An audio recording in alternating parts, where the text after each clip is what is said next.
ஜென்மாஷ்டமி ஸ்பெஷலாக வீட்டில் இன்ஸ்டன்ட் பால் பேடா செஞ்சு எப்படி கிருஷ்ணருக்கு நைவேத்தியம் பண்ணலான்னு பார்ப்போம். இது வந்து ரொம்ப சீக்கிரமாக கண்டென்ஸ் மில்க் இல்லாமல் ஈஸியாக செஞ்சிடலாம். தேவையான பொருட்கள் ஃபஸ்ட்டு பார்த்துருவோம். பால் பொடி 1 கப், பால் 1/2 கப், சர்க்கரை வந்து 1/2 கப், நெய் 2 டேபிள் ஸ்பூனு. கார்னிஷ் பண்ணுறதுக்கு பிஸ்தா நம்ம எடுத்துக்கலாம். நம்ம ஃபஸ்ட்டு ஒரு பேனை ஹீட் பண்ணிவிட்டு அதில் 2 டேபிள் ஸ்பூன் நெய் ஊற்றிக்கலாம். அந்த நெய்யோடு நம்ம எடுத்து வச்சுருக்க பாலையும் சேர்த்து ஆட் பண்ணிக்கலாம்.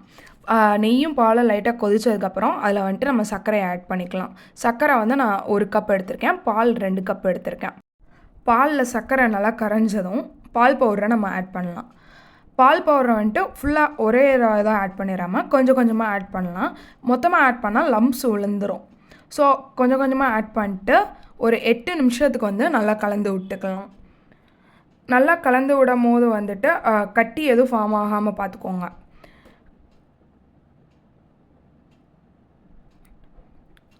நல்லா கலந்து விட்டோன்னே பேனில் வந்து ஒட்டாமல் வர ஸ்டார்ட் ஆகும்.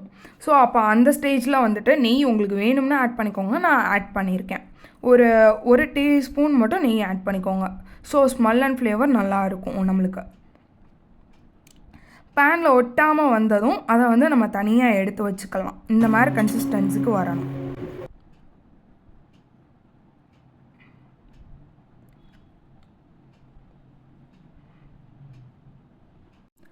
இப்போ கையில் லேசாக நெய் தடவிட்டு என்ன ஷேப்க்கு வேணுமோ நம்ம உருட்டி எடுத்துக்கலாம்.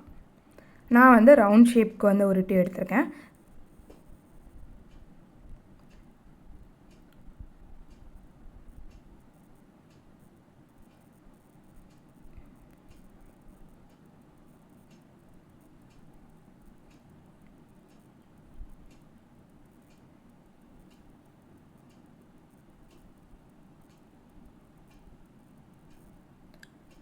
கடைசியாக இது மேலே வந்துட்டு உங்களுக்கு பிடிச்ச நட்ஸ் இதை வந்துட்டு இது மேலே கார்னிஷ் பண்ணிக்கலாம்.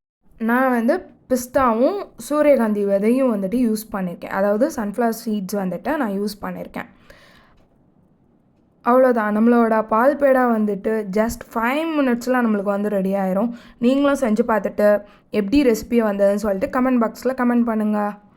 இந்த ஜென்மாஷ்டமிக்கு பால் பேடாவோட செலிப்ரேட் பண்ணுங்கள். தேங்க்யூ.